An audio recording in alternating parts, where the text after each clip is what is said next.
हाँ जी, नमस्कार।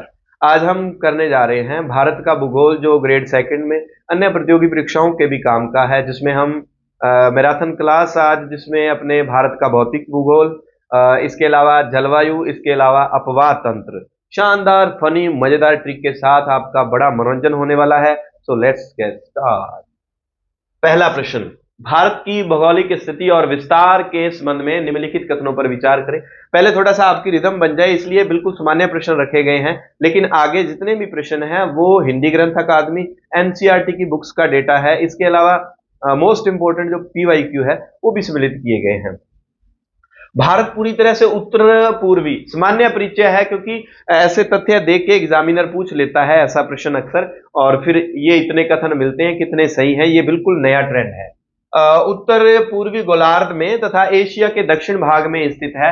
जब हम पूरे गोले की बात करते हैं, इस गोले में ऐसे करके बात करते हैं, ये उत्तर आ गया, ये पूर्व आ गया, और भारत की स्थिति आपको पता है इस तरह से ऐसे सेट की हुई है, उत्तर और पूर्वी गोलार्ध में, ठीक है। तथा एशिया के दक्षिण में, एशिया के संदर्भ में बात करें तो ये भी बात ठीक है। क्षेत्रफल की दृष्टि से भारत से बड़े देशों का सही अवरोही क्रम, कि भारत से बड़े देश, सबसे बड़ा देश जो है रशिया है, कनाडा है, चीन है, संयुक्त राज्य अमेरिका है, ब्राजील है, ऑस्ट्रेलिया है। मैंने आपको इकोनॉमी पढ़ाई है, उसमें हमने अमेरिका का और ऑस्ट्रेलिया का कितना योगदान पढ़ा है। हमने ट्रेड सिस्टम की अगर बात कर लें, इसके अलावा एक्सपोर्ट की, इंपोर्ट की, उसकी बात कर लें तो उसमें हमने इनको खूब पढ़ा है। भारत का कुल क्षेत्रफल संपूर्ण पृथ्वी के स्थल रूप का 2.42 है। वहां हमने ये भी पढ़ा था कि भारत के पास पूरे विश्व की कितने प्रतिशत जनसंख्या, भारत के 17 पॉइंट समथिंग परसेंट, इतनी जनसंख्या अकेले भारत के पास है। 140 का आंकड़ा है। भारत विश्व का क्षेत्रफल कितना रखता है? 2.42। तो कुल मिला के तीनों कथन 1, 2, 3 सभी इसके सही हैं। चलिए नेक्स्ट प्रश्न। फटाफट आपको अगर खुद को अपना मूल्यांकन करना हो तो आप मेरे से पहले उत्तर बताएं। मैं वक्त जाया नहीं करूंगा कि आपको कहूं कि उत्तर बताओ, कमेंट करें, ऐसा अपने पास नहीं है। भारत में देशांतरीय विस्तार के कारण गुजरात और अरुणाचल प्रदेश के स्थानीय समय में लगभग 2 घंटे का जो डिफरेंस पाया जाता है। भारत के मुख्य भूभाग का देशांतरीय विस्तार लगभग, यहां आप ये थोड़ा सा डिग्री है, 30 डिग्री का अंतर पाया जाता है इधर से लेकर उधर तक के पूरे गैप में। और आपको पता है एक जो है देशांतर पार करने में, यहां आप डिग्री पढ़ेंगे, 1 डिग्री देशांतर पार करने में 4 मिनट का समय लगता है। तो 3 चौके 12, 120 मिनट हो गए, यानी कि क्या है, 2 घंटे का अंतर पाया जाता है। ये बात कथन भी सही है, कारण भी सही है, और एक दूसरे की सही व्याख्या कर रहे हैं।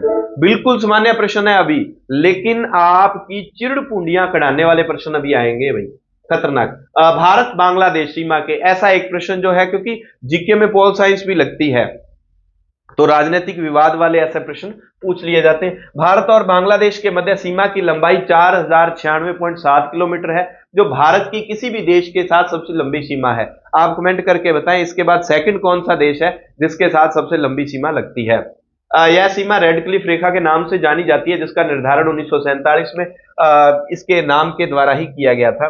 भारत के 5 राज्य, भारत की जो सीमा लगती है, पश्चिम बंगाल, असम, मेघालय, त्रिपुरा, मणिपुर। मेघालय काफी चर्चित है। मेघालय और असम के मध्य एक जगह का नाम है, क्या थी सर वो जगह? बर्नीहाट। दुनिया की सबसे प्रदूषित जो जगह है, सबसे प्रदूषित शहर, स्विट्जरलैंड की एक एजेंसी ने अभी सर्वे किया था, उसमें 24 का डेटा लिया, मार्च 2025 में डेटा आया। मैं इसलिए जिक्र कर रहा हूं क्योंकि पर्यावरण नाम का हमारे टॉपिक लगता है। उसमें यूपी के एक शहर को और इनको बराबरी तवज्जो दी गई है। बर्नीहाट जो कि मेघालय असम के बॉर्डर पर स्थित है, दुनिया का सबसे प्रदूषित शहर। उसकी वजह है वहां पर एथेनॉल की फैक्ट्रियां लगी हुई हैं। तो ये कह रहा है भारत के 5 राज्य पश्चिम बंगाल, असम, मेघालय, त्रिपुरा, मणिपुर बांग्लादेश से सीमा बनाते हैं। ये बात ठीक है, ये बात भी ठीक है। यहां ये गड़बड़ है, मणिपुर बांग्लादेश के साथ सीमा नहीं बनाता, मणिपुर बनाता है म्यांमार के साथ सीमा। तो यहां पर 1 और 2, केवल 1 और 2 सही है। 1 और 2 कौन से में है? 1 और 2 ए नंबर ये सही है, 3 नंबर गलत कथन है। चलिए, त्रिपुरा भारत का एक ऐसा राज्य, सामान्य प्रश्न चल रहे हैं अभी, कोई ये अगर आपके ये सही हो रहे हैं तो ये मत सोचना कि भाई हम 30 मार्क कहां है, आगे पता चलेगा। एक ऐसा राज्य है जो बांग्लादेश से तीनों ओर से घिरा हुआ है। एक बात और है, अगर ये आपके नहीं सही हो रहे तो भी घबराने की बात नहीं है। सामान्य परिचय आपको बताना ये मेरा दायित्व बनता है, इसलिए बता रहा हूं। जरूरी नहीं है एग्जामिनर सामान्य परिचय में एनसीईआरटी और हिंदी ग्रंथ अकादमी के अगर दृष्टिकोण को देखा जाए अभी तक के रिकॉर्ड के अनुसार, तो ज्योग्राफी का जो स्ट्रक्चर है, हिमालय पर्वतमाला की तीनों जो पर्वत श्रेणियां हैं, ट्रांस हिमालय से लेकर महान हिमालय, लघु हिमालय, शिवालिक श्रेणी, उनका, या पूर्वांचल की पहाड़ियों का, या मिड में पठारी प्रदेश, उनमें हम अगर बात करें मालवा का पठार, बुंदेलखंड का पठार, बघेलखंड का पठार, छोटा नागपुर का पठार।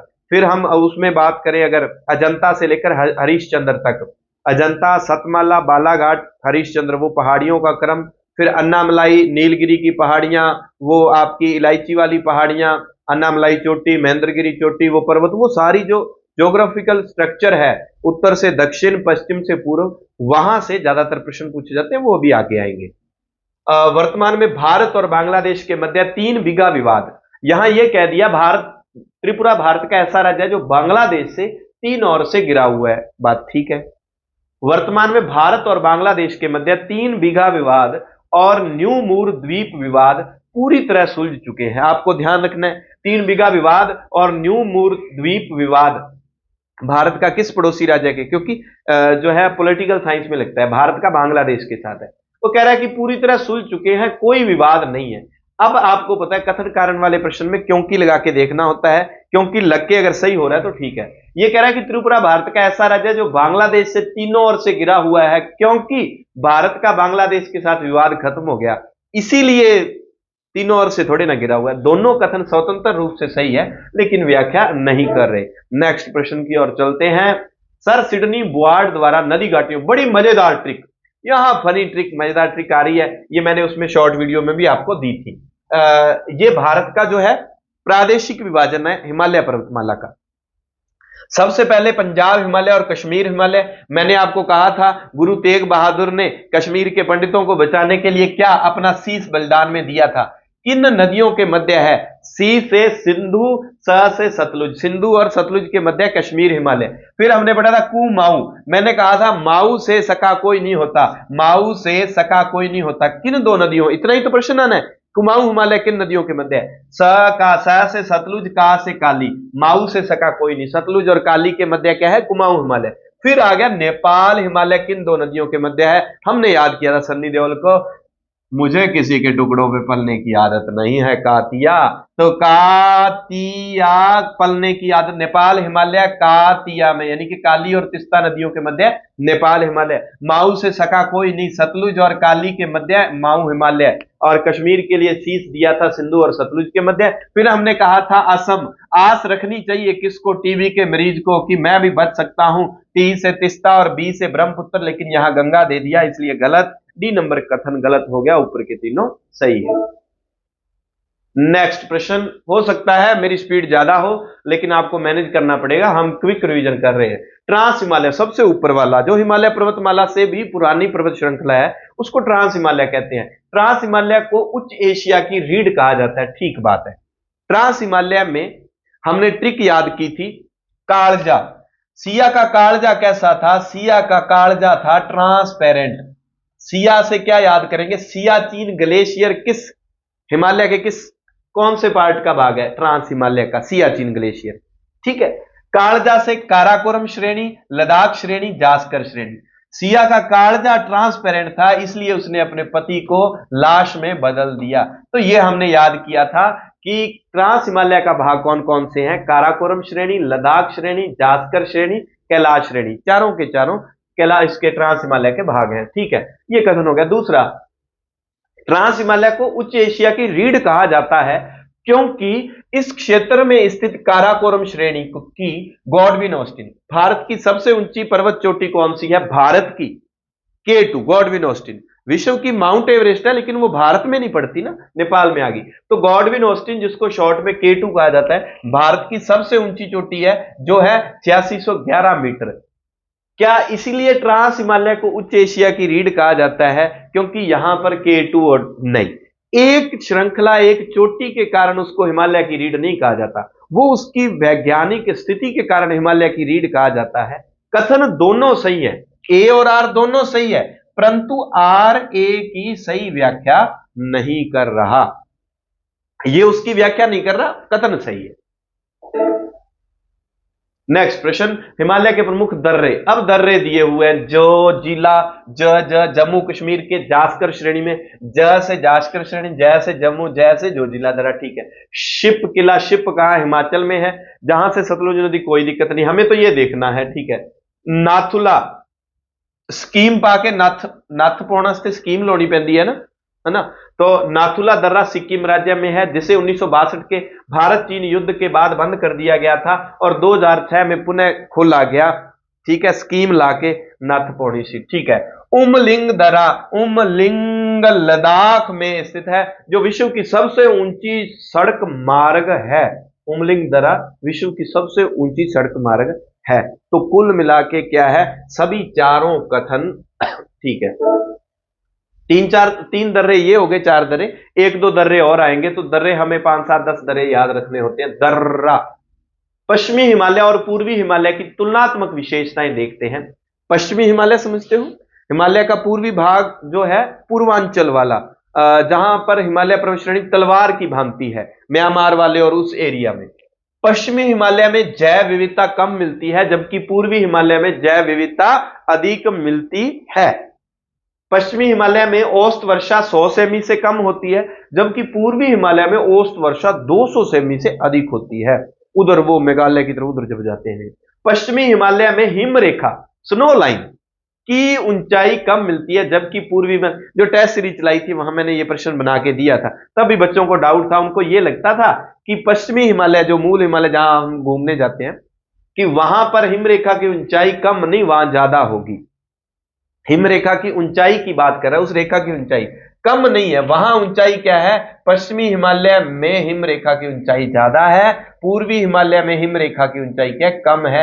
ये कथन थोड़ा सा मैंने चेंज किया, तो ये कथन गलत हो जाएगा, बाकी ठीक है।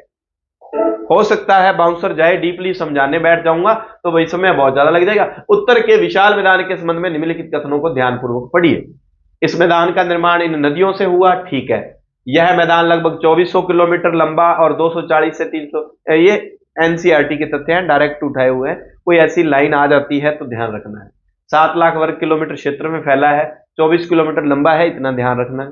2500 किलोमीटर आंकड़ा किसके लिए यूज किया जाता है कि 2500 किलोमीटर उसकी लंबाई है। ढाल एवं मृदा के आधार पर आपको पता है, जब नदियां पहाड़ों से नीचे उतरती हैं 4 तरह की स्थिति बनती है, भाबर, तराई, बांगर और खादर। नदी जब पहाड़ों से उतरेगी, नदी आ रही है, नदी आ रही है, जैसे ही मैदान में प्रवेश करेगी, नदी अपने साथ कंकड़ पत्थर काफी सारे लाती है, ऐसे करके कंकड़ पत्थर कंकड़ पत्थर कंकड़ पत्थर, ये जहां पर कंकड़ पत्थर है वहां से नदी क्या है, पत्थरों के नीचे से गुजरने लगेगी, यानी कि ऊपर पत्थर दिखाई दे रहे हैं, पानी गायब हो गया। जहां नदी इन कंकड़ों के नीचे से, यानी कि पानी लुप्त हो गया, उस स्थिति को क्या कहते हैं, भाबर कहते हैं। थोड़ी जगह पे पत्थर क्योंकि प्रेशर है जम गए, फिर प्लेन जगह पे जैसे ही पानी बाहर मैदान में दिखेगा, जहां पर ब्लू है, पानी पानी, उस स्थिति को क्या कहते हैं, हम कहते हैं अभी तराई करने वाली है, तराई यानी कि पानी पानी, जहां पुनः पानी प्रकट होता है वो स्थिति क्या है, तराई है।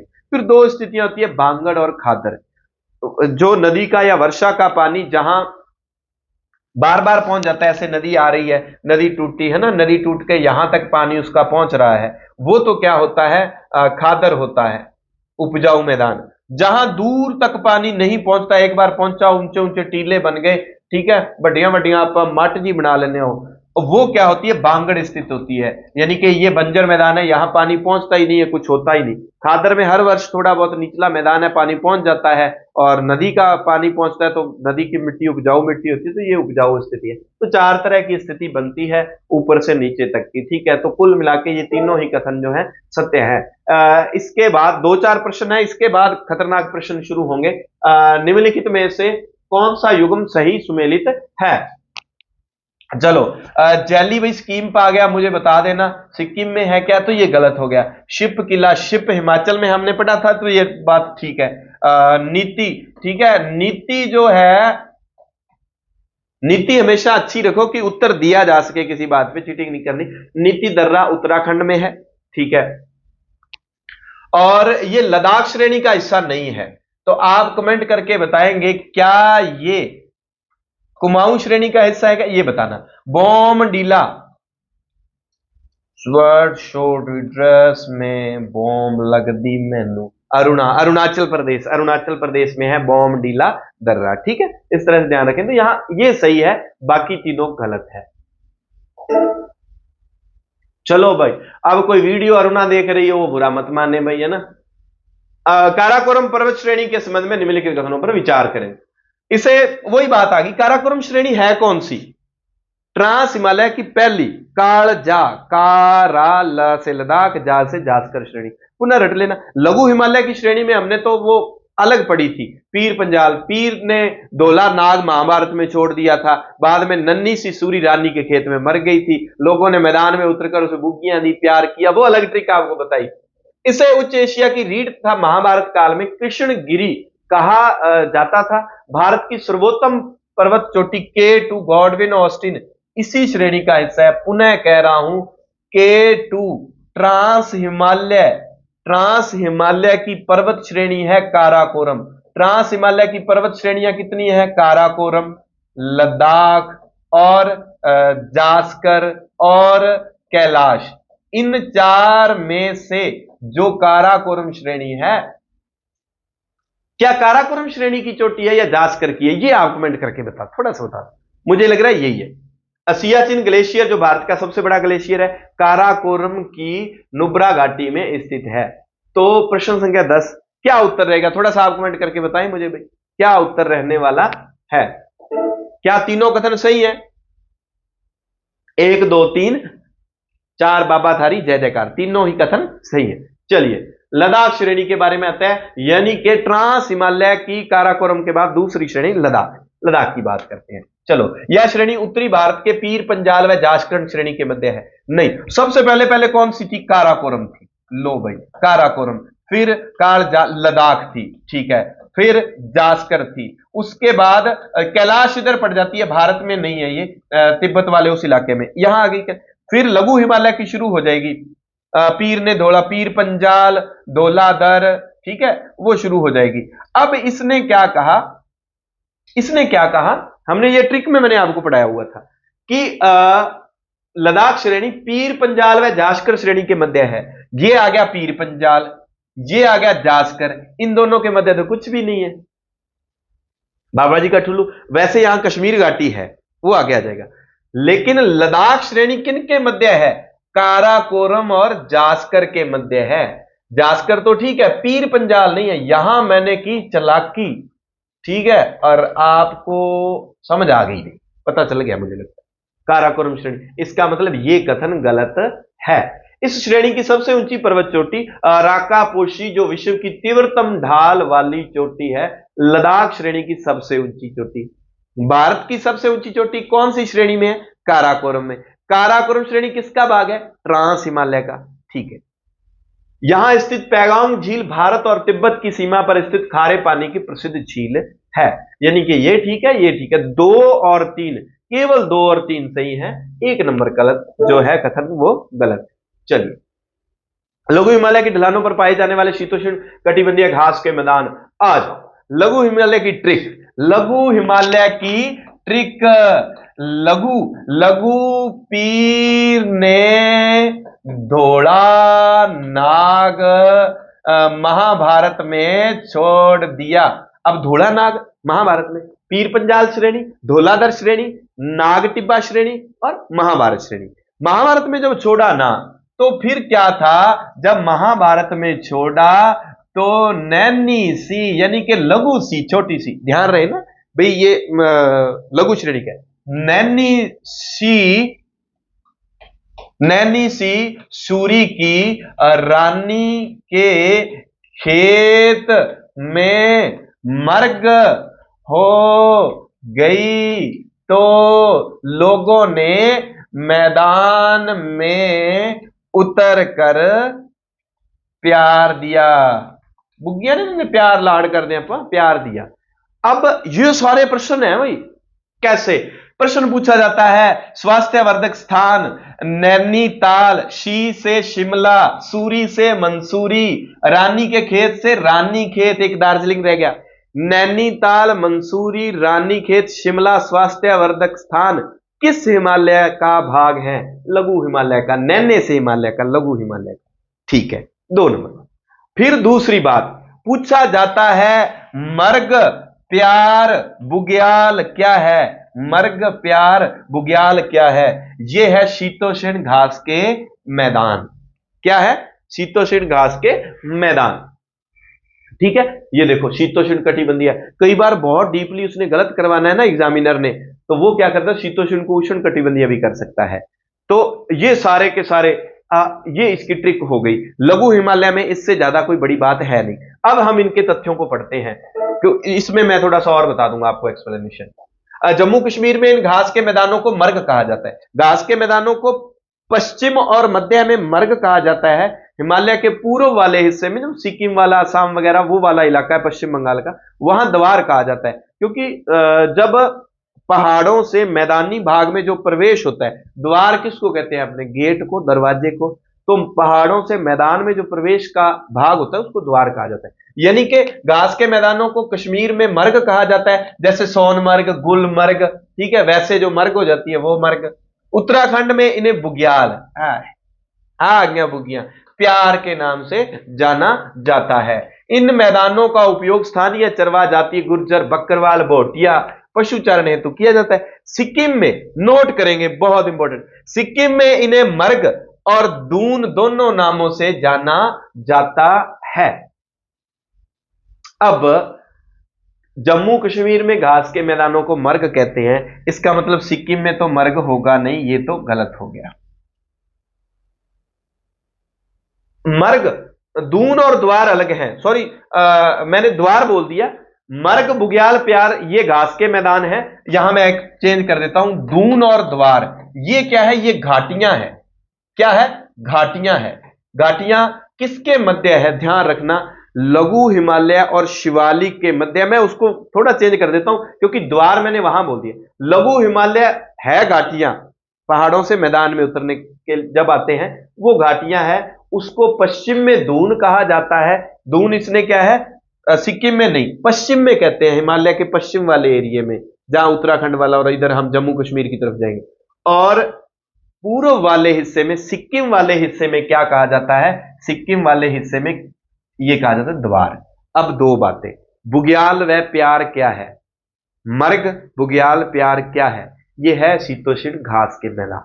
दून व द्वार क्या है, दून व द्वार क्या है, यह है घाटियां। बुग्याल प्यार कहां पड़ते हैं, लघु हिमालय का भाग है। वहीं अगर आ जाए दून व द्वार, दून व द्वार दै दै दोनों आ जाए, तो दै दै दोनों कहां है, लघु और शिवालिक। हिमालय के चार भाग हैं, ट्रांस हिमालय, एनसीईआरटी के अनुसार बोल रहा हूं, विद्वान लोग कमेंट करके ज्ञान मत देना। ट्रांस हिमालय, फिर आ जाता है महान हिमालय, फिर आ जाता है लघु हिमालय और शिवालिक हिमालय। यानी कि लघु और शिवालिक के मध्य दून व द्वार पड़ते हैं, लेकिन बुग्याल प्यार मर्ग वो लघु हिमालय का ही हिस्सा है। लोगों ने मैदान में उतर के, मैदान से याद रह जाए कि शीतोष्ण घास के मैदान, उत्तर से याद रह जाए उत्तराखंड में है प्यार, ये गलत हो गया। उम्मीद है बात समझ आ गई होगी। अगर आपको बात नहीं समझ आती ना भाई, तो फिर कोई दिक्कत नहीं, फिर कभी फिर समझ लेना। शिवालिक हिमालय के संदर्भ में निम्नलिखित कथनों पर विचार करें। यह हिमालय की सबसे दक्षिणी, नवीनतम और सबसे ऊंची श्रेणी है। कम ऊंची, देखो सबसे पहले ट्रांस, फिर उसके बाद महान हिमालय जिसको वृद्ध कहते हैं, फिर उसके बाद आपका लघु हिमालय, और फिर नीचे नीचे आपके शिवालिक श्रेणी। ठीक है, सबसे बाह्य श्रेणी कहते हैं। महान हिमालय को आंतरिक श्रेणी भी कहते हैं। लघु हिमालय को निम्न श्रेणी भी कहा जाता है, निम्न श्रेणी भी। शिवालिक सबसे दक्षिण, सॉरी नवीनतम और सबसे कम ऊंची है, ठीक है। लघु हिमालय सबसे ज्यादा स्टेट में फैली हुई है। लघु हिमालय और शिवालिक के मध्य कई समतल संरचनात्मक घाटियां पाई जाती हैं, ये आ गया, जिन्हें पूर्व व पश्चिम में क्रमशः दून और द्वार कहा जाता है। मैं कहता हूं धीरे धीरे प्रश्न इतने खतरनाक करूंगा, इतना ही जोर है ना, ये प्रश्न का उत्तर लगा दो, प्रश्न का उत्तर लगा दो। बहुत बारीकी से काम किया हुआ है। देखो, लघु हिमालय और शिवालिक हिमालय के मध्य कई समतल संरचनात्मक घाटियां पाई जाती हैं, जिन्हें पूर्व में, कई बच्चे कहेंगे सर पिछले साल तुसी मैराथन लाਉਂਦੇ ਉਦੋਂ भी खंघी ਜਾਂਦੇ ਸੀ, ਸਿਆਲ ਸੀ, ਹੁਣ भी खंघी ਜਾਂਦੇ ਆ। मेरी खंघ दूर नहीं ਹੁੰਦੀ। जिन्हें पूर्व व पश्चिम में कर्मशः दून। अब जब कर्मशः शब्द आ जाए तो इसका मतलब पूर्व में दून कह रहा है, पश्चिम में द्वार कह रहा है, जबकि क्या है, पश्चिम में दून है और पूर्व में द्वार है। इसका मतलब इस वजह से ये तथ्य गलत हो गया। इतना डीप जाके आपको सोचना पड़ता है, फिर जाके ऐसे प्रश्न नहीं तो गलत हो जाते हैं।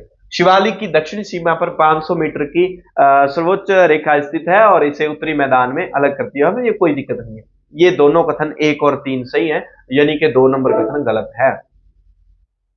पूर्वांचल यानी कि हिमालय का, वैसे जब हम बात करते हैं तो हिमालय को 3 भागों में बड़े स्तर पर बांटा जाता है, ट्रांस हिमालय, जो मुख्य हिमालय, महान हिमालय और पूर्वांचल।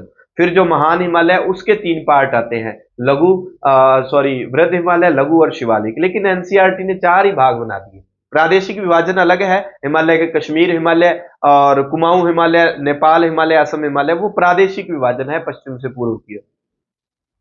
चलो, पूर्वांचल की पहाड़ियों राज्यों के संबंध में, पट कोई बूम असंगत, ठीक है, अरुणा, बॉम वाला भी अरुणा, नागा पहाड़ी नागालैंड, लुशाई मिजो मणिपुर नहीं है, ये मिजोरम में है। कहां है? मिजोरम में है, ठीक है। गारो खासी जैंतियां पहाड़ियां, ये मैंने वो टेस्ट सीरीज में डाला था। आप ये मुझे बताओ, एक तो गारो खासी जयंती पहाड़ी का पूर्व से पश्चिम की ओर क्रम बताओ, ठीक है। दूसरा ये बताओ, गारो खासी जयंती जो पहाड़ियां हैं वो भारत का जब विभाजन करते हैं, भौतिक विभाजन, मैदानी भाग है, पठारी भाग है और हिमालय पर्वतमाला है, बाकी को छोड़ दो, इनमें से किसका हिस्सा है? क्या हिमालय पर्वतमाला का है, क्या मैदानी भाग का है, क्या प्रायद्वीप वो जो पठारी भाग है उसका है? मैं तो फिर बता ही दूंगा, मैं तो मास्टर हूं, आपको बताइए। लघु हिमालय को अलग अलग देशों और राज्यों में विभिन्न क्षेत्रीय नामों से जाना जाता है। इस संदर्भ में निम्नलिखित कथनों पर विचार करो। मैं थोड़ा सा पानी पी लूं, आप इन कथनों पर विचार कर लो।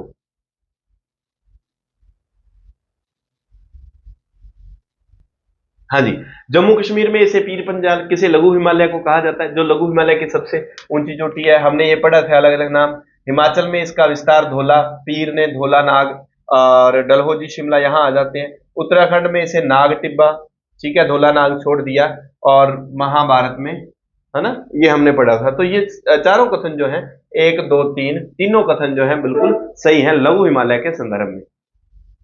निम्न में से कौन सा दर्रा संबंधित श्रेणी से गलत है? जोजिला जास्कर में, रोहतांग धौलाधर में, नीति दर्रा लद्दाख नहीं, नीति दर्रा वो उत्तराखंड वाला कुमाऊं वाला था, बनिहाल पीर पंजाल, बाकी ठीक है, और सी वाला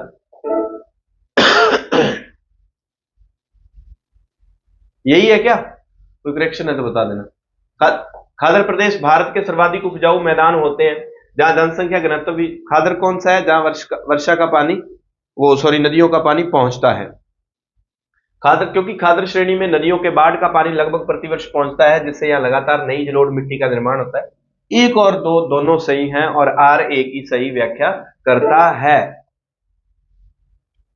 छोटा नागपुर पठार के संदर्भ में निम्नलिखित कथनों पर विचार करें। छोटा नागपुर पठार से पूर्व आप जरूर इतना ध्यान रख लेना, जैसे हम ये भारत की स्थिति को थोड़ा सा कच्चा पक्का कर लेते हैं, और थोड़ा हो सकता है थोड़ा सा आगे पीछे, ऐसे मत कहना कि सर ये क्या बना दिया। आप ऐसा सा देख लो भारत, और इसमें जरूर याद रखना, एक मालवा का पठार आएगा सबसे पहले, फिर बुंदेलखंड आएगा, माल दे गे, फिर बघेलखंड आएगा, और फिर आएगा छोटा नागपुर का पठार। इनको पक्का याद रखना है आपका। पश्चिम से पूर्व की ओर क्रम, पहले मालवा का पठार आएगा, फिर बुंदेलखंड आएगा, फिर बघेलखंड आएगा, और फिर छोटा नागपुर का पठार। ये पक्का रख लो, एक तो पश्चिम से पूर्व की ओर क्रम। एक यहां कुछ चोटियां पड़ती हैं, अजंता, लास्ट में हरिश्चंद्र और बालाघाट, ठीक है, सतमाला घाट बाला। तो अजंता, सतमाला, बालाघाट, हरिश्चंद्र, एक ये चोटियों का क्रम जरूर याद कर लो, ठीक है। एक और बता देता हूं आपको, एक आपने याद करना है, ये स्क्रीनशॉट लेना है, ले लीजिए। एक आपने याद रखना है जो ये आपके जो है सतपुड़ा। जैसे आप देखते हो अरावली, अरावली के बाद विंध्यन, विंध्यन के बाद सतपुड़ा पर्वत श्रृंखला, ये क्रम भी थोड़ा सा याद रख लेना। सतपुड़ा जो है वो चार भागों में वैसे बटी होती है। राजपीपला गुजरात में, फिर इसका नाम यहां सतपुड़ा ही आ जाता है, और फिर आता है महादेव, ये क्रम भी याद रख लेना, और फिर आता है मैकाले। असल में तो क्या है कि ये सतपुड़ा के भाग हैं, महादेव और मैकाले, ये चोटियों का क्रम है, सतपुड़ा से संबंधित ही है। राजपीपला, सतपुड़ा, महादेव, मैकाले। सतपुड़ा पर्वत श्रृंखला की दो पर्वत श्रेणियां, महादेव श्रेणी और मैकाले श्रेणी। महादेव श्रेणी पर सबसे ऊंची चोटी कौन सी है? धूपगढ़, जो कि सतपुड़ा पर्वत श्रृंखला की भी सबसे ऊंची चोटी है, सतपुड़ा की भी। मैकाले पर्वत श्रृंखला पर सबसे ऊंची चोटी है अमरकंटक। अमरकंटक, ये किसी भी तरह से प्रश्न दे सकता है। अमरकंटक सतपुड़ा के महादेव श्रेणी का भाग है? नहीं, अमरकंटक मैकाले का भाग है। वो कह सकता है सत्य सत्य में सतपुड़ा पर्वत श्रृंखला की सर्वोच्च चोटी धूपगढ़, जो कि मैकाले श्रेणी पर स्थित है, नहीं महादेव पर स्थित है। ऐसे करके थोड़ा सा आपको याद रखना है, आगे ये प्रश्न आ जाएंगे। ये क्रम याद रख लेना, अजंता, वो माला, बाला, हरिश्चंद्र, वो क्रम याद रख लेना। फिर दक्षिण वाली चोटी जो है उनका क्रम जो वो पर्वत श्रेणियों का वो बता दूंगा आपको, नदियों का क्रम बता दिया जाएगा। सारे क्रम आज आपके सारे क्रम जो है ना, कर्म और कांड, यहां क्रम की बात हो रही है। छोटा नागपुर को खनिजों की प्रचुरता के कारण भारत का रूर प्रदेश या खनिजों का जायवगर कहा जाता है, बिल्कुल।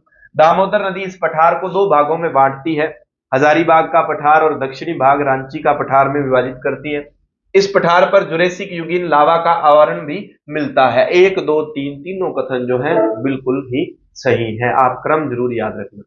मेघालय शिलांग पठार, यह पठार मेघालय वाले में जहां गारो खासी जयंतियां पहाड़ियां हैं, यानी कि ये पश्चिम से पूर्व की ओर क्रम है। गारो खासी जयंतियां, वो दे दे पूर्व से पश्चिम, तो हो जाएगा जयंती, खासी, गारो। यह पठार मालवा गैप द्वारा मुख्य प्रायद्वीपीय पठार से अलग होता है, यानी कि मेघालय और उनकी पठारियां जो पहाड़ी किसका भाग है? प्रायद्वीपीय पठार का भाग है, न कि हिमालय पर्वत। उस तरह से ना।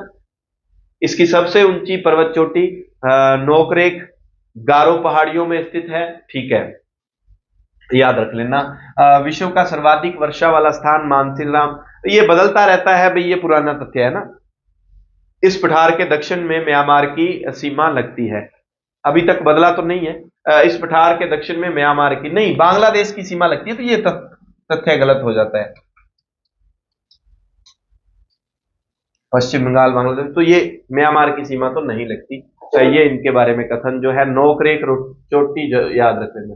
नर्मदा नदी के दक्षिण में स्थित पर्वत श्रेणी कौन सी है? नर्मदा नदी गुजरात वाली, यानी कि इसके दक्षिण में कौन सी है? सतपुड़ा है। उत्तर में इधर कौन सी होगी? विंध्यन होगी, और इधर कौन सी होगी? अरावली होगी, ठीक है। सबसे ऊंची चोटी कौन सी है? सतपुड़ा पर्वत श्रेणी की। हमने कहा था सतपुड़ा के दो भाग, एक महादेव और एक कौन सी थी? मैकाले। कौन सी? मैकाले श्रेणी। महादेव पर सबसे ऊंची चोटी कौन सी थी? धूपगढ़। और मैकाले की सबसे ऊंची चोटी अमरकंटक है, लेकिन पूरी सतपुड़ा की अगर बात करें तो धूपगढ़ आएगी। धूपगढ़ कहां पर है? महादेव पर है। नौकरे का आपको पता है उनकी सबसे ऊंची चोटी होगी गुरु शिखर अपने वाले, तो इसका उत्तर तो धूपगढ़ हो गया। पश्चिमी घाट, ये पश्चिमी घाट उत्तरी सह्याद्री, पश्चिम घाट को महाराष्ट्र में सह्याद्री के नाम से जानते हैं। स्थित उन दो प्रमुख दर्रों का नाम बताइए जो क्रमशः मुन्ना, क्या मुन्ना को क्या देना है? थाल देना है। मुन्ना को थाल देना है। मुंबई को नासिक से और मुंबई को पुणे से जोड़ता है, तो मुन्ना थाल, ये याद रख लेना। दूसरा बोर घाट हो गया, इस तरह से याद रख लेना, ठीक है। नेक्स्ट प्रश्न, सूची का मिलान करना था ये भाई। हाँ, दोदा बेटा, अनाई मुडी और महेंद्र गिरी, तीन चोटियों को अच्छे से याद कर लेना। महेंद्रगिरी की जो लोकेशन है पूर्वी घाट में है, अनाईमुड़ी और दोदा बेटा ये इस तरफ पड़ जाती हैं, ये मिड में पड़ जाती हैं धूपगढ़। इनको भी क्रमानुसार दे सकता है एग्जामिनर। तो अरावली पर गुरु शिखर है, सतपुड़ा के महादेव पर धूपगढ़ है, नीलगिरी की सर्वोच्च चोटी, नीलगिरी की पहाड़ियों की सर्वोच्च पर्वत चोटी दोदा बेटा, वेरी इंपॉर्टेंट है, एनसीईआरटी इन तथ्यों को सीधा डायरेक्ट। और अन्नामलाई, अन्नामलाई अनाईमुडी। दक्षिण भारत की, पूरे दक्षिण भारत की सबसे ऊंची चोटी कौन सी है? अनाईमुडी। बताना 2600 या कितनी है ये, इसकी ऊंचाई बताओ मुझे। अनाईमुडी। तो ये इनको मिलान करने वाला क्रम हो गया। भारत के द्वीप समूह के संबंध में, लक्षद्वीप समूह अरब सागर में स्थित प्रवाल भित्तियों द्वारा निर्मित द्वीप समूह है। अंडमान और निकोबार बंगाल की खाड़ी में स्थित जलमग्न पर्वतों के ऊपरी भाग है जिनका निर्माण ज्वालामुखी के द्वारा हुआ। दोनों ही कथन सही है, इनको ज्यादा एक्सप्लेन करने में मेरा कोई इंटरेस्ट नहीं है। वैसे सामान्य तथ्य है, अंडमान द्वीप समूह को निकोबार द्वीप समूह से अलग करने वाला प्रसिद्ध चैनल कौन सा है? अन्ना, अन्ना, अन्नी दिया मजाक के 10 डिग्री, अन्नी, अंडमान निकोबार, ठीक है, इनके बीच में 10 डिग्री चैनल है। चलो आप कमेंट करके बताएंगे 8 डिग्री और 9 डिग्री चैनल के बारे में। कोई म्यांमार, कोई कौन सा, और कोई वो बताओ थोड़ा सा। नेक्स्ट, अंडमान निकोबार द्वीप समूह की सर्वोच्च पर्वत चोटी कौन सी है जो कि उत्तरी अंडमान में पड़ती है? Saddle peak. दूसरी सबसे ऊंची चोटी कौन सी है? माउंट डिओवोली या माउंट थुलियर? ये अब दूसरी बताओ कौन सी है? पहली सैडल पीक उत्तरी अंडमान में पड़ती है, अंडमान में। 30 दिसंबर 2018 को प्रधानमंत्री नरेंद्र दामोदर दास मोदी गुजरात वाले अंडमान निकोबार के 3 द्वीपों के नामों में परिवर्तन कर देते हैं। वो कहते हैं द्वीपों के नाम क्या रखेंगे? ये क्रम मिलाना दिया हुआ है, ठीक है। इनको आप थोड़ा सा बताओ अगर पढ़ा हुआ है तो। क्या है? पूर्णतः सही सुमेलित है। अच्छा, पूर्णतः सही सुमेलित है। रॉस द्वीप का नाम क्या रख दिया? नेताजी सुभाष चंद्र बोस द्वीप। नील द्वीप का नाम रख दिया शहीद द्वीप, हैवलॉक द्वीप, स्वराज्य द्वीप। अच्छा, इनके नाम, ये जब सुभाष चंद्र बोस ने, आपको पता है जब अंग्रेजों का राज था तो भारत पर आक्रमण किया था, अंडमान और निकोबार पर उसने अधिकार करके इनके नाम शहीद और स्वराज द्वीप रखे थे। सेम यहां चेंज कर दिए, यानी कि तीनों ही पूर्णतः सत्य हैं। सत्य ही शिव है और शिव ही सत्य है। भारतीय जलवायु के संदर्भ में निम्नलिखित कथनों पर विचार करें। भारत का अक्षांशीय विस्तार, ध्यान से पढ़ना, 8 डिग्री 4 मिनट उत्तरी अक्षांश से, 37 डिग्री 6 मिनट दक्षिणी अक्षांश के मध्य। उत्तर में कौन सा है? 8 डिग्री 4 मिनट है, और दक्षिण में 37 डिग्री और कितना है? 6 मिनट है। भारत का दक्षिणी भाग उष्ण कटिबंध में तथा उत्तरी भाग शीतोष्ण कटिबंध में है। संपूर्ण भारत में उष्ण कटिबंधीय प्रकार की जलवायु पाई जाती है, जिसका मुख्य कारण हिमालय की स्थिति और प्रायद्वीपीय अवस्थिति है। ठीक है, ठीक है, ठीक नहीं है, एक ही अक्षर की कमी। भारत पूरा का पूरा उत्तरी अक्षांश में है तो यहां दक्षिण शब्द ही नहीं बनता भाई। ऐसा टेक्निकली हो सकता है आपके दिमाग में आगे आ जाए कि ऐसा करके तो ये उत्तर हो गया भारत का, ये दक्षिण हो गया, लेकिन ये सारा एरिया है ही उत्तरी अक्षांश में, उत्तरी गोलार्ध में है। तो चाहे यहां रेखा हो, यहां हो, यहां हो, यहां हो, यहां हो, सारी रेखाओं को क्या कहेंगे हम? उत्तरी अक्षांश की रेखा, उत्तरी है। चाहे भारत के दक्षिण में है, लेकिन भारत है ही उत्तरी गोलार्ध में, तो दक्षिण शब्द यहां नहीं आएगा, दोनों तरफ उत्तरी अक्षांश ही आएगा। बारीकी से काम किया हुआ है, ठीक है। 1 नंबर गलत है, दोनों सही हैं। वर्षा की मात्रा और प्रादेशिक भिन्नता के संदर्भ में निम्नलिखित कथनों पर विचार करें। और ये आजकल इतनी बारीकी से काम करते हैं, आप लोग जिन्हों का जो अभ्यस्त हो गए हैं, पुराने पापी हैं, उनको ये बातें नॉर्मल लगती है। मेघालय में वार्षिक वर्षा 400 सेमी से अधिक होती है, जबकि पश्चिमी राजस्थान में यह 10 सेमी से भी कम होती है। चेरापूंजी में मानसिन राम में औसत वार्षिक वर्षा 1080 सेमी से अधिक होती है। मेघालय की गारो पहाड़ियों में स्थित तूरा में एक ही दिन में उतनी वर्षा होती है जितनी जैसलमेर में 10 वर्षों में होती है, उतनी मेघालय के तूरा में एक दिन में हो जाती है। आप देख लो, ठीक है। तीनों कथन सही हैं, सामान्य सामान्य कथन हो गए। हाँ, ठीक है। नेक्स्ट, अब आपका चल पड़ा, हाँ, एक आध प्रश्न रह गया नहीं, हाँ, जलवायु वाले प्रश्न शुरू हो गए। अतः उष्णकटिबंधीय अभिसरण क्षेत्र के बारे में, यह विषुवत रेखा पर स्थित एक निम्न वायु दाब वाला क्षेत्र है। आप भी इसका उत्तर देने का प्रयास करें। इस क्षेत्र में दोनों गोलार्धों की व्यापारिक पवनें अभिसरण करती हैं। ITCZ सूर्य की उत्तरायण यानी कि अंतः उष्णकटिबंधीय अभिसरण क्षेत्र उत्तरायण व दक्षिणायन स्थिति के अनुसार स्थिर रहता है और इसमें कोई दोलायमान गति नहीं होती। स्थिर नहीं रहता, गतिशील है, दोलायमान स्थिति रहती है, स्थिर रहता ही नहीं है ये। ठीक है, तो ये स्थिर थोड़ी ना रहेगा, ये उत्तरायण दक्षिणायन की दिशा में बदलता रहता है। जलवायु के प्रश्न, शीत ऋतु में भारत में मौसम की क्रियाविधि के संदर्भ में निम्नलिखित कथनों पर विचार करें। जलवायु वाले लगभग आपके ठीक हो जाते हैं, नदियों में देखेंगे वो अकेडमी का और एनसीईआरटी का डेटा होगा सारा। शीत ऋतु में मध्य एशिया में स्थित तिब्बत के पठार पर उच्च वायुदाब केंद्र में स्थापित हो जाता है। इस वायुदाब में केंद्र से बाहर की ओर, जब उच्च वायुदाब केंद्र में है तो हवाएं केंद्र से बाहर की ओर चलती है। शुष्क महाद्वीपीय पवनें उत्तर पश्चिम भारत में प्रवेश करके व्यापारिक पवनों के संपर्क में आ जाती है, जैसे ऐसे करके भारत में गोलार्ध में, और आपको पता है ऐसे करके प्रवेश करके। ठीक है, शीत ऋतु उत्तर मैदान के क्षीण उच्च वायुदाब से हिंद महासागर की ओर पवनें चलना शुरू हो जाती है शीत ऋतु में। ठीक है, मुझे लगता है तीनों कथन ही आपके सही है, यानी कि 4 नंबर 1 2 3 1 2 3 सभी सत्य हैं। पश्चिमी चक्रवातीय विक्षोभ के संदर्भ में आपको पता है पश्चिमी विक्षोभ कौन से, जो शीतकाल में भारत में वर्षा करते हैं। तमिलनाडु वाला तट जो है वो तटीय इलाका जो है वो सबसे ज्यादा वर्षा प्राप्त करता है, जो लौटते मानसून से, मानसून प्रत्यावर्तन जो अक्टूबर के बाद वाली जो स्थिति होती है, ये भूमध्य सागर पर उत्पन्न होते हैं। ठीक है, पश्चिमी जेट प्रवाह के साथ भारतीय उपमहाद्वीप में प्रवेश करते हैं। ये एक तो एल नीनो, ला नीनो, जेट स्ट्रीम, इनको अच्छे से पढ़ जाना। भारत में किसके कारण सूखा पड़ता है, भारत में किसके कारण जो है वर्षा ज्यादा होती है, हालांकि आज क्लियर हो जाएगा। जेट प्रवाह के साथ भारतीय उपमहाद्वीप में प्रवेश करते हैं, जेट के साथ पश्चिम विक्षोभ। शीतकाल में रात्रि के तापमान में कमी होना इन विक्षोभों के आने का पूर्व संकेत माना जाता है। तापमान में कमी थोड़ी होती है। इनसे होने वाली शीतकालीन वर्षा को रबी की फसल के लिए बहुत लाभदायक माना जाता है, जिसे राजस्थान में मावट कहते हैं।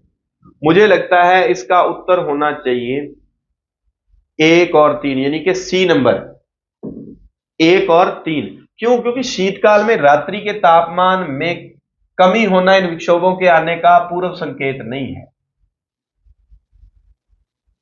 ठीक है, ये कथन गलत है।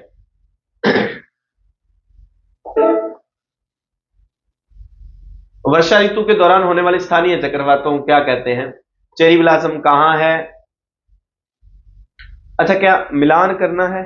कौन से सही है? मैंगो शावर आपको पता है आम्र वर्षा आम की खेती के लिए, फलों के लिए ठीक होते हैं। काल वैशाखी पश्चिम बंगाल में होती है। बारदोली चिड़ा असम में है। बारदोली सत्याग्रह 1927 में सरदार वल्लभ भाई पटेल ने किया था। सरदार की उपाधि दी थी बारदोली की महिलाओं ने। काफी कॉफी वर्षा, चेरी ब्लॉसम कर्नाटक, ये भी ठीक है, ठीक है, ठीक है, सारी ठीक।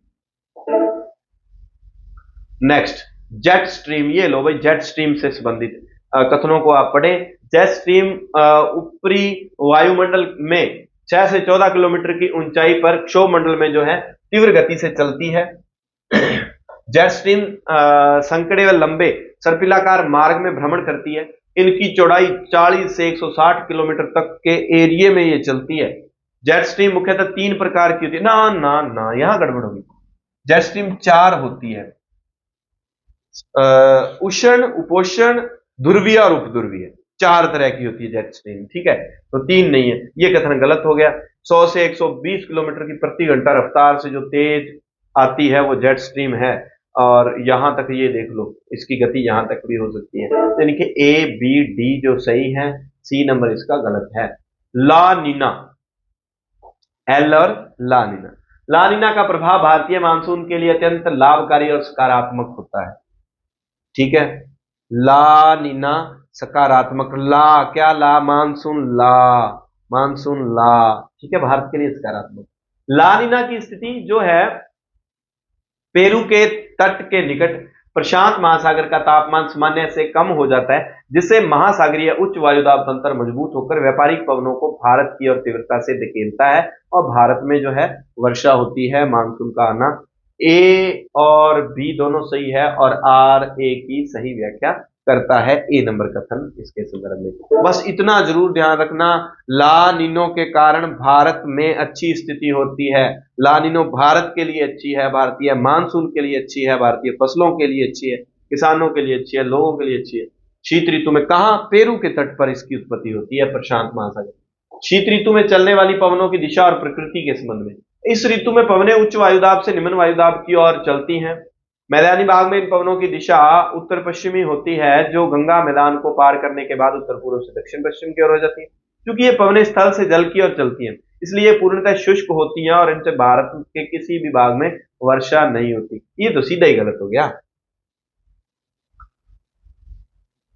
तो 1 और 2 यानी कि ए नंबर इसका कथन जो है सही हो गया। ये भाई सामान्य है, जलवायु वाले में इतना कोई टफ बस पार्ट नहीं है। जलवायु में अगर आपने याद करना है भारत के संदर्भ में वो कोपेन वाला जलवायु वर्गीकरण, इसके अलावा जेट स्ट्रीम को, एल नीनो और ला नीनो को अच्छे से आप देख सकते हैं इन डेटा को। बाकी वाले आपके डेटा क्लियर हो जाते हैं, कोई बड़ी बात नहीं है। भारत के विभिन्न भागों में दक्षिण पश्चिमी मानसून के पहुंचने की सामान्य तिथियों के संबंध में मिलान करो, कब कब कहां कहां पहुंचता है। जैसलमेर में 1 जून को कहां पहुंच गया, 1 जून को तो केरल में घूम रहा है। मुंबई व कोलकाता में ऊपर 15 जून का है, इसका मतलब जैसलमेर तो जून जुलाई लास्ट में है, इसके बाद ही है जैसलमेर, तो उससे पहले तो है ही नहीं, तो जैसलमेर वाला गलत हो गया। अंडमान निकोबार में मई में प्रवेश कर जाएगा, फिर 1 जून को केरल में प्रवेश कर जाएगा। प्रायद्वीपीय भारत की सबसे लंबी नदी कौन सी है, गोदावरी। दूसरी सबसे लंबी नदी बताओ, कृष्णा है क्या, क्या कृष्णा है ये बताएंगे आप। अच्छा, नदियों के प्रश्न चल पड़े, ठीक है। गोदावरी इसका उद्गम महाराष्ट्र के नासिक जिले की त्र्यंबक पहाड़ी से होता है। आपसे पूछ लिया जाए सबसे ऊपर ऊपर, जब हम मिड से चलते साउथ तक जाएंगे, सबसे ऊपर ऊपर जो नदी पड़ती है वो कौन सी है, क्या नर्मदा है। नर्मदा के बाद कौन सी आएगी, ताप्ती आएगी। नर्मदा के बाद ताप्ती आएगी, ताप्ती के बाद कौन सी आएगी ये आप बताएंगे। क्या नर्मदा के बाद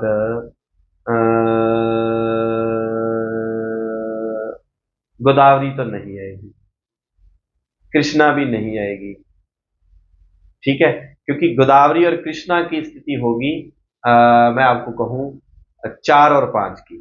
पहले नर्मदा आएगी, फिर ताप्ती आएगी, बीच में एक नदी और पड़ती है, क्या दामोदर है या कोई और है, फिर जीके यानी कि गोदावरी आएगी, कृष्णा आएगी, वो आप बताएंगे। आप सोच लो कौन सी है। इसको पढ़ते हैं। इसका उद्गम महाराष्ट्र के नासिक जिले की त्र्यंबक पहाड़ी से होता है। इसे वृद्ध गंगा या दक्षिणी गंगा के उपनाम से जाना जाता है। इसकी कुल लंबाई 1465 किलोमीटर है और उसका जल ग्रहण क्षेत्र प्रायद्वीपीय पठार में सबसे बड़ा है। दूसरे नंबर पे कृष्ण जी महाराज हैं क्या, दूधना, पूर्णा। पूर्णा ध्यान रखना गोदावरी की भी सहायक नदी है और एक अन्य नदी की, शायद ताप्ती की भी सहायक नदी है। पेनगंगा,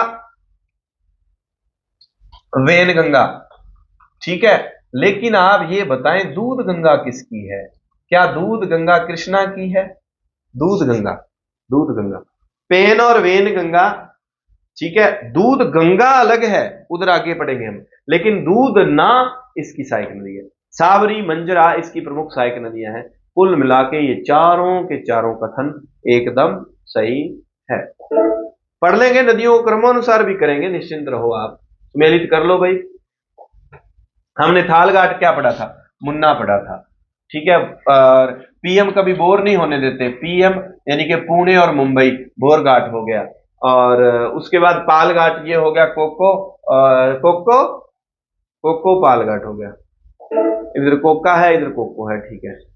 उत्तर से शुरू कर दक्षिण की ओर दी गई पहाड़ियों का सही क्रम बताइए। अब बताओ भाई, नल्ला, नील, जवादी, अन्ना, अन्ना, जवादी, नील, नल्ला, नल्ला, जवादी, नील, अन्ना। तेरे नाम मोहब्बता वे तेरे ना ते तेरे ना ही रहणगियां, जिन्ना चिर चलदियां साहां एहो मेरियां ने, नाम ए तेरा बस लैणगियां। नल्ला से शुरू होके अन्ना तक जाना है, ये क्रम जरूर याद रख लेना। अजंता वाला, अजंता से हरिश्चंद्र वाला याद रख लेना। राजपीपला से मैकाले तक वाला याद रख लेना। मालवा से छोटा नागपुर तक वाला याद रख लेना, इनको जरूर याद रखेंगे। निम्न कथनों पर विचार कर सही को कूट लो। कयाल, कयाल मालाबार तट की, मालाबार कौन सा है, केरल वाला है क्या? कोरोमंडल कौन सा है? ठीक है, कयाल मालाबार की आकृतियां हैं। गारो और खासी की पहाड़ियां मेघालय पठार पर है। जास्कर और पीर पंजाल की श्रेणियां उत्तराखंड में स्थित है। चलो बताओ, तुम्हारे सा प्रश्न है ये आपको पता है जास्कर श्रेणी किसका भाग है? कारजा में जो पढ़ते हैं ट्रांस हिमालय, ट्रांस हिमालय की पूरी स्थिति आपको पता है मामूल हिमालय से ऊपर ऊपर रह जाती है तिब्बत वाले में, तो ये उत्तराखंड में नहीं आएगी, तो ये गलत हो गया। एक और दो दोनों क्या है आपके सही हो जाते हैं। निम्नलिखित में से कौन से पठार प्रायद्वीपीय पठार प्रदेश में अवस्थित हैं? प्रायद्वीप वाले में ये लद्दाख तो क्या यहां तो आएगा ही नहीं, ये तो रह गया आपका, लद्दाख तो ऊपर चला गया। बुंदेलखंड है, मैंने आपको कहा था मेघालय में गारो खासी जयंतियां पहाड़ियां जो है वो किसका भाग है? उसका नहीं, हिमालय का नहीं है, ये प्रायद्वीपीय पठार का है। ठीक है, मालवा हमने अभी पढ़ा था, वो इलाके को दक्कन वाला इलाका कहते हैं, तो ये सारा ही हो गया इसका। ठीक है, बघेलखंड भी बचा है, छोटा नागपुर भी बचा है, वो बताओ वो किस में आएंगे? तो इसका 3 नंबर हो गया, 1 2 3 4, पांचवा लद्दाख नहीं है, लद्दाख ऊपर गया। मानसूनी पवनें ग्रीष्म ऋतु में बहती हैं, किस दिशा में बहती हैं भाई? ये आपके लिए छोड़ा सामान्य प्रश्न। और एक चलो बता देता हूं, ये नहीं है, ठीक है, ये नहीं है। अब बता लो, बहुत ही सामान्य प्रश्न है, किस किस समय ग्रीष्म ऋतु में, गर्मी में पानी के ऊपर से बाल्टी भर के लाएगी पवन? भाई कैसे होती है वर्षा, कैसे होती है? यहां ऊंची ऊंची ऊंची ऊंची पहाड़ियां हैं, यहां पड़ता है समुद्र, मेरा समुद्र थोड़ा सा आलू जैसा है, कोई दिक्कत नहीं। यहां से हवाएं आई, हवाएं जो है समुद्र के ऊपर से नमी अपने में धारण कर लेगी, जाके पहाड़ों से टकराएगी, नीचे वर्षा कर लेगी। हवाएं कहां से चल रही हैं? समुद्र से स्थल की ओर। ठीक है, ये रहे। नेक्स्ट प्रश्न, मानसून निम्न में से किससे प्रभावित नहीं होता? ये तो होता ही है, ठीक है, भूमि एवं सागरीय भागों का भिन्न भिन्न दरों से गर्म होना, आपको पता ही है कि कहां से वो नमी धारण करेंगे, और वो पश्चिम जेट स्ट्रीम को तो अभी हमने पढ़ा था, जेट स्ट्रीम तो प्रभावित करती है ना। और नॉर्वेस्टर नहीं है, ये कौन सी है? जब आप उसमें पढ़ते हो पवने, तो वो नॉर्वेस्टर, डॉक्टर पवने, वो है ना, जो वो वाली है। सुमेलित तो नहीं है।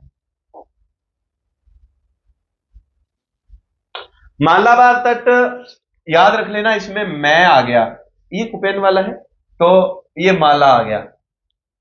लेकिन बाला क्या है? बाला घाट है, कहां? हरिश्चंद्र के जस्ट ऊपर, और हरिश्चंद्र के ऊपर बाला, बाला के ऊपर माला, माला के ऊपर जनता। हरिश्चंद्र, बाला, माला, जनता, जनता, माला, बाला, हरिश्चंद्र, वो याद रख लेना। एम से मालाबार तट, और कोंकण में भी एएमडब्ल्यू है क्या? ये आप थोड़ा सा देखो। बीएसएचडब्ल्यू, ये अपने मध्य प्रदेश से राजस्थान उस तरफ जो जाते हैं, वेरी हॉट राजस्थान के संदर्भ में अपने देखें, बीडब्ल्यू, एचडब्ल्यू, फिर बीएसएचडब्ल्यू, फिर सीडब्ल्यूजी, फिर एडब्ल्यू, ये कोपेन ने जो 4 भाग बांटे हैं, वे जो है कोपेन का, ट्रिवार्था का और थॉर्नवेट का 3 वर्गीकरण मैंने सिर्फ 3 मिनट में समझाए हुए हैं, ट्रिक से देख लेना। उत्कल तट पर एडब्ल्यू, तो कुल मिला के ये गलत है। नेक्स्ट, एल नीनो के कारण भारतीय मानसून के संदर्भ में, पहले इसको दिमाग में मत लाओ। अब आप ये देखो ला नीनो का प्रभाव क्या था, इसका उत्तर लाओ, इसका उत्तर अपने आप दिमाग में आ जाएगा। हमने क्या पढ़ा था? ला नीनो क्या है? ला नीनो की स्थिति क्या है भारत के? जब ला नीनो आता है तो भारत में क्या आएगा? भारत को फायदा मिलेगा, लाभ मिलेगा, हमारे यहां मानसून आएगा, जो भी आएगा, जो भी वर्षा होगी ना, फायदा होगा। तो इसका मतलब एल नीनो जो है वो इसके अपोजिट होगी, यानी कि मानसून में विलंब होगा और शिथिलन होगा। ठीक है, ये ध्यान रखना। ये उत्तर किसका है? शीघ्र आगमन, शीघ्र मानसून, शीघ्र आगमन, शीघ्र निवर्तन। तो मानसून जल्दी किससे आता है? ला नीनो से आता है। इस चीज का जरूर ध्यान रख लेना। निम्नलिखित में से देखो जेट स्ट्रीम पर फिर आ गया। पूर्वी जेट स्ट्रीम भारतीय मानसून तंत्र को बहुत प्रभावित करती है। एल नीनो की धारा जो कि मानसून तंत्र को प्रभावित करती है, प्रशांत महासागर के दक्षिण पूर्व भाग में मई जून में प्रकट होती है। पी कोटेश्वर ने मानसून हवाओं के तंत्र व ऊपरी वायु संचरण में, ये अपने जीके में नहीं आ सकता ऐसा, मानसून तंत्र को समझाने वाला वायु राशि सिद्धांत ITCZ के विस्थापन पर आधारित है। ये थोड़े से आपके लिए भारी भरकम तथ्य हो गए, ये इसका क्या है, सही नहीं है। एल्निनो और लानिनो को थोड़ा सा अच्छे से देख लोगे। अमरकंटक पर्वत श्रेणी, पहले तो अमरकंटक पर्वत श्रेणी देख लो कि भाई ये आया था सीईटी के पेपर में। अमरकंटक है किसका भाग, पहले तो ये देखेंगे अमरकंटक है किसका भाग, मैकाले का। किसका, मैकाले का है। उसने पूछा श्रेणी से निकलने वाली, मैकाले से 2-3 नदियां उधर से निकलती हैं, जो महानदी और वो अपने उधर देखते हैं, सभी दिशाओं में बहती हैं, जो निम्नलिखित में से किस प्रकार के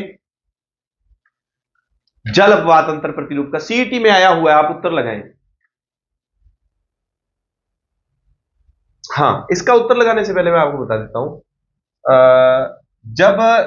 जब नदियां एक दूसरे के समानांतर बहती हों, ये 3 स्थिति एनसीईआरटी के अनुसार है, समांतर बहती हों और सहायक नदियां जो है, सहायक नदियां समकोण के रूप में उसमें मिलती हों, ये शब्दावली याद रखना, एक दूसरे के समांतर बहती हों, सहायक नदियां समकोण के रूप में मिलती हो, तो उसको जालीनुमा संरचना कहते हैं। एक वृक्षाकार संरचना होती है। एक बिल्कुल यहां क्या है, नदियां सभी दिशाओं में बहती हों, मतलब एक पहाड़ी से निकलती है और सभी दिशाओं में बह रही है, उस स्थिति को तो हम कहते हैं अरीय, अरीय स्थिति। अब अमरकंटक श्रेणी से कौन कौन सी नदियां निकल रही हैं आपको पता होगा। एक बिल्कुल इसके जैसी स्थिति कि नदियां जो है सभी दिशाओं से निकलकर, लास्ट शब्द जरूर ध्यान देना, एक गहरे गर्त या झील में मिलती हो, सभी दिशाओं से निकलकर गहरे गर्त या झील में मिलती हो, उस स्थिति को अभिकेंद्री कहेंगे। जब एक दिशा वो निकलकर सभी दिशाओं में बह रही है लेकिन गर्त या झील का नाम नहीं है, तो वो अरीय स्थिति है। जब समकोण और समानांतर आ जाए तो वो जालीनुमा स्थिति है, ये याद रख लेना। ये सीटी के एग्जाम में भी पूछा गया था 2023 में, और ये एनसीईआरटी की किताब में दिए हुए थे। रुद्र प्रयाग जो है, पीके डीके बादू ने क्या था, क्या उसकी ट्रिक बनाई हुई थी ना, डीके बादू ने रूम में डीवी करवाया, रूम में डीवी करवाया, है ना। तो ये रुद्र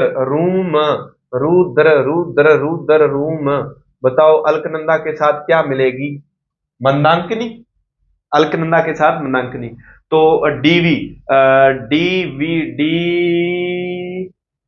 वाले के साथ भी आगे आ जाएगा। तो पीके बादू ने रूम में डीवी करवाया, वो सारी, क्योंकि एक तरफ तो नदियां अलकनंदा ही है, दूसरा नाम याद रखना है, जैसे रूम, ठीक है। और यानी कि जो प्रयाग बन रहा है, रुद्र प्रयाग है, विष्णु प्रयाग है, डीवी से क्या होगा भाई, वो एक नदी का नाम आ जाएगा जैसे धौली गंगा, और वी से क्या, विष्णु प्रयाग आ जाएगा, विष्णु प्रयाग, रुद्र प्रयाग, तो चारों प्रयाग बनते हैं। तो एक अक्षर इनका एक अक्षर इनका, तो वो पीके डीके बादू ने रूम में डीवी करवाया, वो विकास सर की बनाई हुई ट्रिक है, तो ये उसका आ जाएगा बी।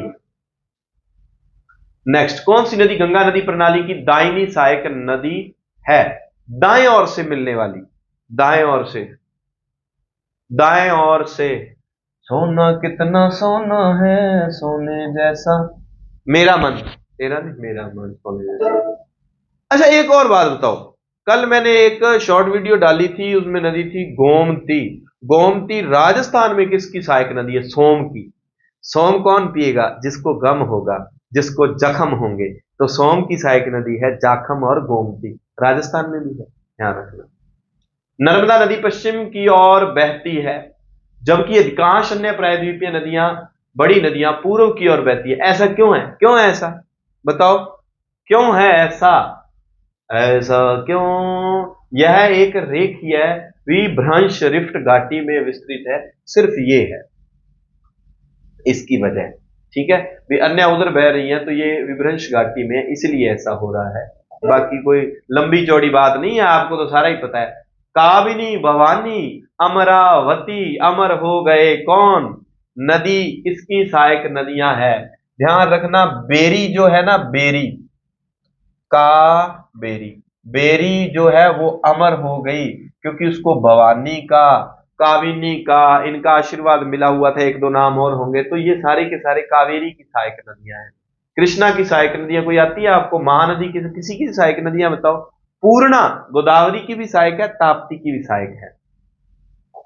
कर लेंगे, अभी इसकी मेरे पास ट्रिक खजाना बनाया हुआ है, देख लूंगा अगर वो ट्रिक मिली मेरे, अगर रजिस्टर में वो मेरे को ट्रिक मिल जाती है ना भाई, मैंने खजाना इसमें छुपा के रखता हूं, अगर तो मिल गई तो बल्ले बल्ले है, नहीं तो अपने को क्या है, गुरलाल सर ढूंढ के देंगे, ये उनकी टेंशन है। अगर तो मुझे वो याद आ गई तो मैं आपको बता दूंगा, अन्यथा भाई फिर राम भला करे आपका, वो वैसे डाल दूंगा ट्रिक लिखी हुई उसमें, टेलीग्राम व्हाट्सएप वाले ग्रुप में गए। निम्नांकित में से कौन सी नदी, वो पूरी ट्रिक बनाई हुई है, नर्मदा से लेकर साउथ में जाएंगे अपने, जो पूरी नदियों का क्रम और उनकी सहायक नदियों की ट्रिक बनाई हुई है। निम्नांकित में से कौन सी नदी कृष्णा नदी की सहायक नदी नहीं है, बताओ कौन सी नदी कृष्णा की सहायक नदी नहीं है। पूर्णा किसकी किसकी है, पूर्णा एक गोदावरी की है और एक किसकी है, ताप्ती की सहायक नदी है, ठीक है, इनकी है। कोयना, मूसी, भीमा, ये सारी की सारी कृष्ण, कृष्ण है तो भीम याद रखना, और घाट प्रभा भी है, जिस घाट पर कोई ना पहुंचता, जिस घाट पर कोई ना पहुंचता वहां कृष्ण पहुंच जाते हैं, वहां भीम पहुंच जाते हैं, जिस घाट पर कोई ना पहुंचता, ठीक है ना। हाँ, तो पूर्णा इसकी सहायक नदी नहीं है। हाँ, समझ तो नहीं आ रहा। भारत की कौन सी नदी प्रायद्वीपीय पठार को तेलंगाना पठार तथा रायलसीमा पठार में विभक्त करती है, कौन सी नदी है भाई, क्या ख्याल है उसके बारे में। कृष्णा, क्या कृष्णा वही है जो कि दूसरी सबसे बड़ी प्रायद्वीपीय नदी है, क्या वही कृष्णा है। कृष्णा की सहायक हमने पढ़ी कोयना, घाट प्रभा, भीमा, ये किसकी है, कृष्णा की सहायक नदी है, ठीक है। कावेरी, वेरी, वेरी वाली अमर वाली, हमने कहा था बेरी अमर हो गई, किसका आशीर्वाद था, वो आशीर्वाद, दो तीन नाम आए थे उसमें, ठीक है। महानदी की स्पेशलिटी क्या है, क्या महानदी पर कोई बड़ा बांध बना हुआ है क्या, बताना मुझे, कोई बड़े बांध का नाम लो। टीरी नहीं है, टीरा तो मेरा दोस्त भागी है, वो टीरा टीरा देखता था, तो टीरी बांध भागीरथी पर है, ठीक है। लेकिन महानदी पर कौन सी जो योजना चलती है, सबसे बड़ा बांध है महानदी पर, कहां बना हुआ है, उड़ीसा में बना हुआ है। अब और क्या बताऊं मैं आपको, आप बताएंगे। गोदावरी, पूर्णा, गिरना, पंजारा, पंजीरी पंजूरी खाती है फिर भी गिर गया, कौन है इतना गिरा हुआ, कौन है, हैं? ताप्ती। अब पंजीरी खा ली पर बेचारे नु ताप चढ़िया हुआ सी, ताप्ती तो गिर जाएगा, पूर्ण रूप से गिर गया, पंजीरी खा लो चाहे पंजीरा खा लो, ठीक है। तो ताप्ती, गिरना, बड़ी पंजीरी पंजूरी खाई भी गिर ना, पर उसको ताप चढ़ा हुआ था, गिर गया, ताप्ती की सहायक नदियां हैं। एक दो और होंगी तो आप इसमें सम्मिलित कर लेना, अगर मुझे वो मिल जाए ना, देखूं क्या मैं, अगर सहायक नदियां मिल जाते हैं आपका अभी काम कर देते हैं भाई, आपका भला कर देते हैं। वो रजिस्टर तो मुझे मिला नहीं, क्योंकि काम आपको बताए मेरे को बहुत ज्यादा होते हैं। किसकी सहायक नदियां देख रहे हैं हम, ताप्ती की है ना, ताप्ती, ताप्ती को सर्च किया जाए, ताप्ती है ही नहीं मेरे पास भाई, चलो ये भी बढ़िया है, कृष्णा तो हो गई, ताप्ती, ताप्ती नहीं है, ताप्ती की सहायक नदियां मेरे पास नहीं है। कृष्णा की है, गोदावरी की, कावेरी की, कावेरी की देखो वो अमर हो गया, भवानी, भवानी का आशीर्वाद है उसको, स्वर्ण मिल गया उसको, ठीक है। हेमवती, शिमशा, अर्कावती, ये उसकी सहायक नदियां हो गई। चलो, ताप्ती की सहायक नदियां है वदुर, गिरना, बोरी, बोरी, वदुर, वदुर भी है, ठीक है। गिरना हो गई है ना, बोरी हो गई, वधु भी आ गई, वर चाहिए वधु चाहिए, वो भी आ गई, पंजीरी पंजूरी खादी फिर भी गिर गुर गए, कोई दिक्कत नहीं है। ताप्ती। नदियां उद्गम स्थान, चलो देखते हैं। अमरकंटक किसका बाग, अमरकंटक मैकाले श्रेणी का, मैकाले श्रेणी किसका बाग, महादेव के पड़ोस में पड़ती है, किनका बाग, सतपुड़ा का बाग, सतपुड़ा के इधर राजपीपला, ठीक है। क्या रहेगा इसका उत्तर, उत्तर लगाने का प्रयास करो आप। प्यारे बच्चों, त्र्यंबक, ठीक है, और रहा 3 4, पेनार और अमरकंटक, दो, ये है क्या?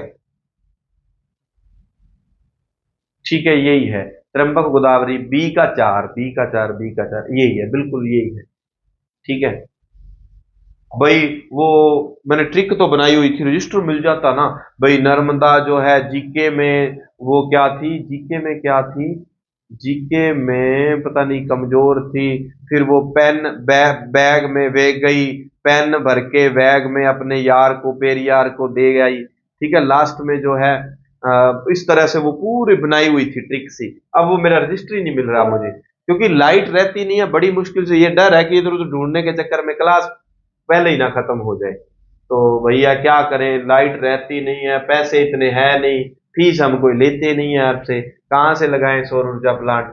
कपिल धारा प्रपात, गोदावरी, जोग प्रपात ठीक है, शिव समुद्र कावेरी ठीक है। कपिल वाला गोदावरी पे मुझे डाउट हो रहा है। कपिल धारा प्रपात किस नदी पर है? ये दोनों ठीक है, ये गोदावरी पर नहीं है। चलो ये तो थोड़ा आप बता दो अगर बता सकते हो। नेक्स्ट पर्सन, नेक्स्ट, कौन सा नेक्स्ट? कावेरी प्रायद्वीपीय भारत की एकमात्र ऐसी नदी है जिसमें वर्ष भर लगभग निरंतर पानी बहता है। कितनी काम की बात बताइए आपको, बाकी सारियां सूख जाती हैं। इसके ऊपरी बाकी सारी नदियां लोगों जैसी है, यानी कि काम जब पड़े तो वो काम की नहीं रहती, सूख जाती है। नर्मदा, कावेरी अच्छी है। इसके ऊपरी जलग्रहण क्षेत्र में दक्षिण पश्चिम मानसून से और निचले क्षेत्र में उत्तर पूर्वी मानसून शीत ऋतु से जल प्राप्त होता है। बिल्कुल बात, एक नंबर बात सही है। कथन और कारण दोनों सही है, और कथन कारण की व्याख्या करता है। चलिए महानदी की ओर ले चलते हैं आपको। इसका उद्गम छत्तीसगढ़ के, महानदी कहां से? छत से गुजरती है, धमतरी जिले में सिहावा पहाड़ी से होता है। इसका अपवाद क्षेत्र छत्तीसगढ़ में 53 और उड़ीसा में 47 राज्यों में मुख्य रूप से विस्तृत है। इस नदी पर उड़ीसा में भारत का सबसे लंबा बांध, महादेव की जो पूजा करेगा हीरा बन जाएगा, हीरा कुंड है। भागीरथी पर टीरी योजना है, बागी टीरा टीरा वेंदा है। चित्रोत्पला, नीलोत्पला, कनक नंदनी इसके प्राचीन नाम है। आजो कर लो बात, सारी बातें कर लो बात, चारों ही सही हैं। 1 2 3 4, बाबा धारी जय जयकार, बोलिए संत वीरानंद जी महाराज की जय हो।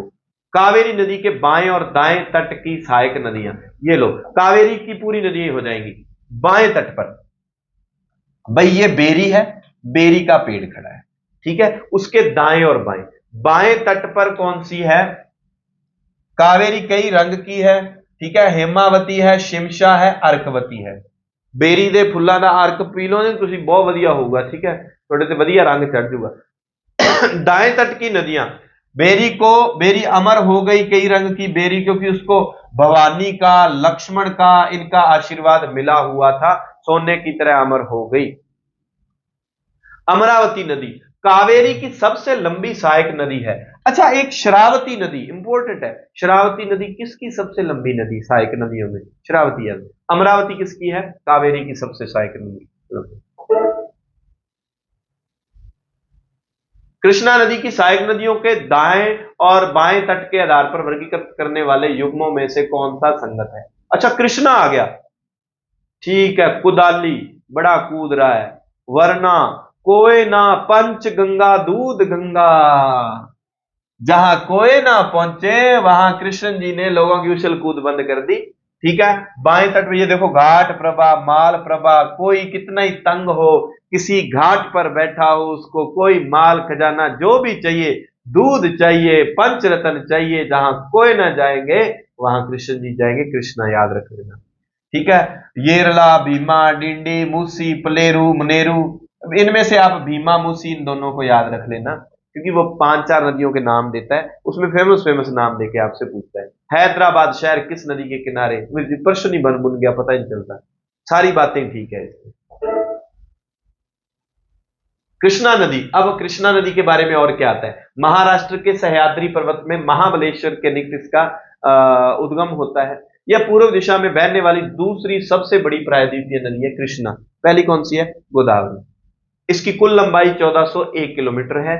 इसका अपवाह क्षेत्र केवल महाराष्ट्र में नहीं है, केवल महाराष्ट्र में नहीं है। क्या कर्नाटक में भी है, आंध्रा तमिलनाडु में भी है, तेलंगाना में भी है?